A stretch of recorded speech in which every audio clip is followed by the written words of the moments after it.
So మీరైతే reviews నమ్ముతారు. బాగా. బాగా. అంటే ఎందుకంటే నేను ఐల్ టెల్ యూ కాన్ఫ్లిక్ట్ ఉంది ఈ విషయంలో. సినిమా వాళ్ళకి చాలామందికి నచ్చదు.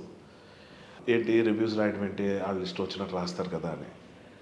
అది నేనేమంటున్నానంటే ఎవరి సినిమా గురించి నెగిటివ్ రాశారో వాళ్ళు ఎక్కువ ఫీల్ అవుతుంటారు. మిగిలిన వాళ్ళకి అది ఉండదు. మన దాకా రానంత వరకు మనం ఎంజాయ్ చేస్తుంటాం. మేబీ అందుకు నాకు రివ్యూస్ నచ్చుతున్నాయేమో, ఇప్పటిదాకా నా సినిమా గురించి ఎవరేం అనలేదు కాబట్టి. ఒకటది. రెండోది ఏంటంటే like the way I'm telling you, నాకు క్రిటికల్ థింకింగ్ ఉన్న ఫ్రెండ్స్ ఉన్నారు. వాళ్ళు రివ్యూ రైటర్స్ కాదు, అంతే. రివ్యూస్లో ఏం రాస్తారో వాళ్ళు మాట్లాడేది చాలా సింక్ అవుతుంటుంది. నా ఫ్రెండ్స్ కొంతమంది ఉన్నారు, వాళ్ళు పెడుతుంటారు ఇందులో ఇది ఇలా లేదురా అలా బాగా చాలా మైన్యూట్ అబ్జర్వేషన్ వాళ్ళది. వాళ్ళు చెప్పేది ఇక్కడ టాప్ ఫిల్మ్ రివ్యూ రైటర్స్ది చాలా మ్యాచ్ అవుతుంటాయి. అది చూసి నాకు సర్ప్రైజింగ్ అనిపించింది. ఓ వీళ్ళేమీ ఇది కాదు. అఫ్కోర్స్ మనకి దెబ్బ తగిలితే నొప్పి పెడుతుంది, ఏడుస్తాం అంతే. సో జనరల్గా రివ్యూ రైటర్స్ తప్పు అని అది నేను అనుకోను. కాకపోతే నేను కొంచెం అది జాగ్రత్త అనుకోండి, తెలివితేటలు అనుకోండి, వాళ్ళు అక్కడెక్కడో ప్రెస్లో పెట్టే కన్నా నాతో ఒక మాట చెప్పేస్తే, ఇగో ఈ పార్ట్ ఎడిట్ చేస్తే బాగుంటుంది, లేకపోతే రీషూట్ చేస్తే బాగుంటుంది అని నేను చెప్పేస్తా. ఏ ప్రొడ్యూసర్ అయినా హ్యాపీ ఫీల్ అవుతాడు బాస్. ఎందుకంటే రేపు పొద్దున్న మన గురించి బాగా ప్రజల్లోకి తీసుకెళ్లే బాధ్యత వాళ్ళది. అవకాశం ఉంది వాళ్ళకి, బాధ్యత కూడా కాదు, అవకాశం ఉంది వాళ్ళకి. వాళ్ళు మనల్ని గైడ్ చేస్తే చాలా బాగుంటుంది. ఇంకేముంటుంది. గొప్ప రివ్యూస్ ఇచ్చిన సినిమాలు కూడా జనంలో ఫ్లాప్ లైన్ ఉన్నాయి. బండ బూతులు ఈ సినిమా ఏం బాగాలేదని 2 రేటింగ్స్ 1.5 ఇచ్చిన కూడా బ్లాక్ బస్టర్ లైన్ ఉన్నాయి. దాని గురించి మాట అట్లా. బట్ ఒక పాజిటివ్ అంటూ జరిగితే ఎలా జరగాలి? అన్ని సోర్సుల నుంచి మనం అడ్వైజులు తీసుకోవాలి, ఒపీనియన్స్ తీసుకోవాలి.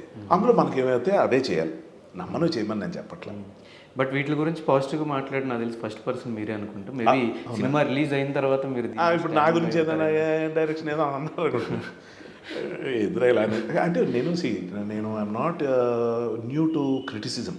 అంటే బట్ అంటే సార్ ఇప్పుడు నాట్ ఆల్ ద రివ్యూస్, కొంతమంది రివ్యూస్ జెన్యున్గా పెట్టేవాళ్ళు ఉన్నారు. ఇంకొంతమంది ఈ మధ్యన ఎక్కువ వెబ్సైట్స్ వచ్చేయడం, లేకపోతే మైక్స్ ముందు చాలామంది నాలెడ్జ్ లేకుండా వచ్చి మాట్లాడటం, వీటి వల్ల కూడా చాలా సినిమాలు ఎఫెక్ట్ అవుతున్నాయి అన్న ఒక థింకింగ్ నాకు ఉంది. మరి మీరు సినిమాలో ఉంటున్నారు కాబట్టి మీకే తెలియాలి. ఉంది ఎందుకంటే రివ్యూ రైటర్స్ తాలూకు అంటే అరకొర జ్ఞానంతో మాట్లాడడం ఒకటి.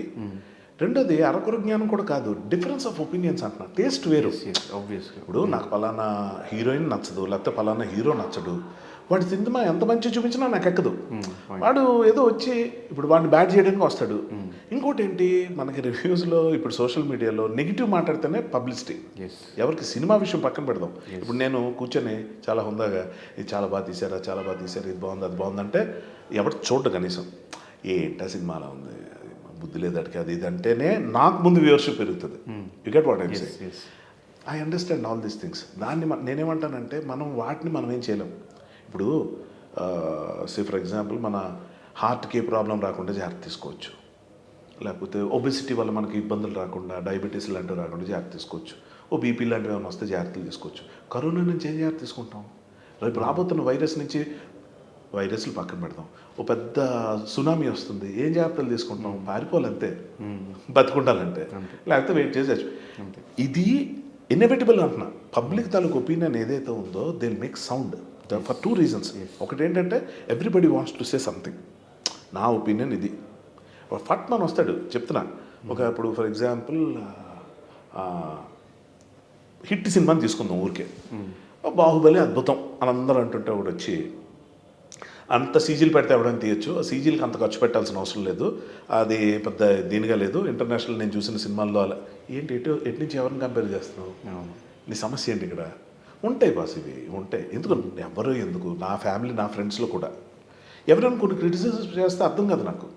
కొంతమంది అంటుంటారు అంటే సినిమాలు ఎక్కువ చూడకుండా టీవీలో కూర్చున్న వాళ్ళు, నువ్వు టీవీ తగ్గించావంటే, నువ్వు టీవీలోనే రా, సినిమాలు వస్తున్నాయి చూడలేకపోతున్నావు, అక్కడెక్కడో వస్తున్నాయి, ఓటీటీలో వస్తున్నా తెలియట్లేదు, నువ్వు టీవీలో ఉండాలి.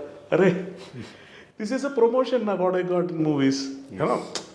ప్రమోషన్ అంటే ఏంటి? గుర్తింపు పరంగా కాదు, కొంచెం బెటర్ రెమ్యునరేషన్స్ ఉంటాయి, వర్కింగ్ టైం తక్కువ ఉంటుంది, లగ్జరీస్ ఎక్కువ ఉంటాయి, అది బెటర్ లివింగ్ అండి. లివింగ్ రూమ్లో ఉండే టీవీ క్యారెక్టర్స్కి వచ్చే రికగ్నిషన్ ఈ సినిమా వాళ్ళకి ఎక్కడ వస్తుంది? రాదు. ఇది కాదని అంటుంది. అంటే మనం ఏ పర్స్పెక్టివ్లో అవతల మనకు సలహా ఇస్తారో మనకు తెలియదు. ఎందుకు అంతదాకా ఎందుకు? ఇప్పుడు నేను ఇండస్ట్రీకి వస్తున్న కొత్తలో నేను మ్యూజిషియన్ అవుదాం, సింగర్ని అవుదాం అని వచ్చాను. ఎర్రబస్ ఎక్కింది ఆ రీజన్తో. అందరిని వెనకలాగారు. నీకెందుకురా అవసరమా? ఇక్కడ ఉద్యోగం చేసుకుంటే మీ ఫాదర్కి నీ ఫ్యామిలీకి సపోర్ట్గా ఉంటావు కదా, ఎందుకు ఇండస్ట్రీలో ఎలా ఉంటుందో తెలుసు, మనకి ఎవరున్నారు అక్కడ, అయిపోయింది. ఇక్కడికి వచ్చా, యాక్టింగ్ స్టార్ట్ చేశా.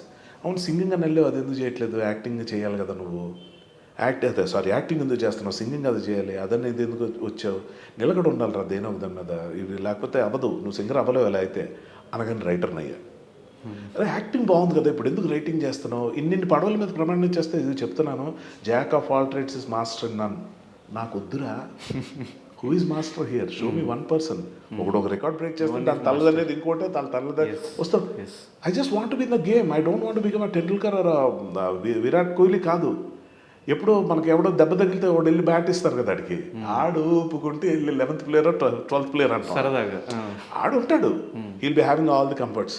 అదే టికెట్స్ ఉంటాయి, ఫ్లైట్ టికెట్స్, కాంప్లిమెంట్స్, చిన్న శాలరీ ఉంటుంది ఆడికి, అదే హోటల్ ఇస్తారు, అదే కాంప్లిమెంట్స్, ఫుడ్ గిడ్ అన్నీ ఉంటాయి, ఆ గ్యాలరీలో కూర్చోవచ్చు, మ్యాచ్ దగ్గర నుంచి చూడొచ్చు, వాళ్ళ కోర్ డిస్కషన్స్లో పార్టిసిపేట్ చేయొచ్చు. ఎవరికో కాల్లో చెయ్యి నొప్పి పెట్టింది, అరే నువ్వు వెళ్ళరా అంటారు, ఇటు ప్యాడ్స్ కట్టుకుని పాట 6లు కొట్టి వస్తాడు, క్లాప్స్ పడతాయి. I just want B that. అంటే మెయిన్ అని టార్గెట్ ఏదో పెట్టేసుకొని వాళ్ళని కొట్టేద్దాం వీళ్ళు కొట్టేద్దాం కాదు. నేను ఎక్కడి నుంచి వచ్చాను, నా కోరికలు ఏంటి, నా లిమిటేషన్స్ ఏంటి. Cinema is part of my life, that's not my life. I just want నా హాబీస్. అందరూ ఏం చేస్తారు, హాబీస్ ఒకటి ప్రొఫెషన్ ఒకటి చేస్తుంటాం మెజారిటీ ఆఫ్ ద పీపుల్. నా హాబీ నా ప్రొఫెషన్ అయిపోయింది, ఇంకేం కావాలి నాకు.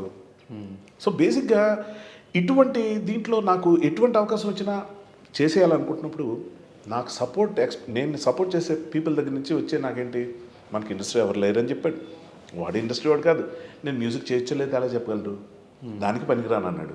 ఇక్కడికి వచ్చి సరే అదొకటే చేయలేకపోయాను. అది మీరు విన్నారు కదా ఆ టైంలో, మరి ఏం విన్నాను, ఆ మాటలు విన్నారు కదా మీరు. విన్నానా, ఎలా, నేను వాళ్ళు చెప్పడం వల్లే వేరే స్టార్ట్ చేశారు, చెప్పడం వల్ల స్టార్ట్ చేయాలి. ఓకే, నాకు ఆపర్చునిటీ ఇక్కడ అది వచ్చింది. ఓకే, నేను యాక్చువల్గా నా ఫ్రెండ్ ఆశీర్వాద్ లూక్ అని ఒక ఫ్రెండ్ ఉన్నాడు వైజాగ్లో, యాక్చువల్ ఫ్రెండ్ కాదు నాకు గురువు. సో అతనికి అసిస్టెంట్గా నేను వచ్చాను. వస్తే నాకు ఇక్కడికి వచ్చి అతనితో పాటు స్టూడియోలో తిరుగుతుంటే ఎక్కడికి వెళ్ళినా నన్ను ఆర్టిస్ట్ అనుకుండేవారు. నాకేమో నేను యాక్టర్లో ఉన్నాను కదా అని ఫీలింగ్. చూసి కళ్ళు బాగున్నాయి కదా, వాయిస్ వాట్ ఎవర్, ఆ పొగడతలు నేను చెప్పుకోకూడదు, బట్ వాట్ ఎవర్ మీ కళ్ళు చాలా అదే అంటే వినడానికి బాగుండేది. కానీ మనకేమో అస్సలు నాలెడ్జ్ లేదు, బాగా వీడియో ఎక్కువ, సిగ్గు, ఒక షైగా అయినాను బేసిక్గా, ఇంట్రోవర్ట్ని. ఏదో రూమ్లో కూర్చొని మ్యూజిక్ చేసుకోవాలి కానీ ఇదంతా ఏంటి అనుకున్నాను. ఇక్కడి నుంచి మేము వెళ్ళిపోవాల్సిన పరిస్థితి వచ్చింది. అనుకున్న ప్రాజెక్ట్ వర్కౌట్ అవ్వాలి, వెనక్కి వెళ్తే మళ్ళీ రాను నాకు తెలుసు. అటు ఇటు అలా చూశాను, యాక్టింగ్ ఆఫర్స్ అప్పుడు ఎవరో ఒకరు మాట్లాడారు కదా, వాళ్ళకి కొంచెం టచ్లోకి వెళ్ళడం జరిగింది. వెళ్ళిపోయాను మా ఊరు వైజాగ్ వెళ్ళిపోయాను. మళ్ళీ దస్పల్ల హోటల్లో పనిచేసేవాడిని అక్కడ, కాలేజ్ చేసుకుంటూ పార్ట్ టైం దస్పల్ల హోటల్లో reception front office, pocket money కోసం. నాకు ఏదో ఒకటి చేస్తూ ఉండాలని ఒక ఇది. సో మళ్ళీ అక్కడికి వెళ్ళి జాయిన్ అవ్వాలి అనుకుంటున్న టైంలో ఇక్కడ వేసిన విత్తనం మొక్క అయ్యింది, ఆఫర్ వచ్చింది, వచ్చా, చిన్న రోలు అన్నారు, ఓకే అన్న, అంతే. కెమెరా ముందు నిల్చున్నాను. September 17th నా ఇంకో బర్త్డే చేసుకుంటూ ఉంటాను యూజువల్గా. 16th September రుతురాగాలు స్టార్ట్ అయింది, 17th September ఫస్ట్ టైం నేను కెమెరా ముందు నిల్చోవటం.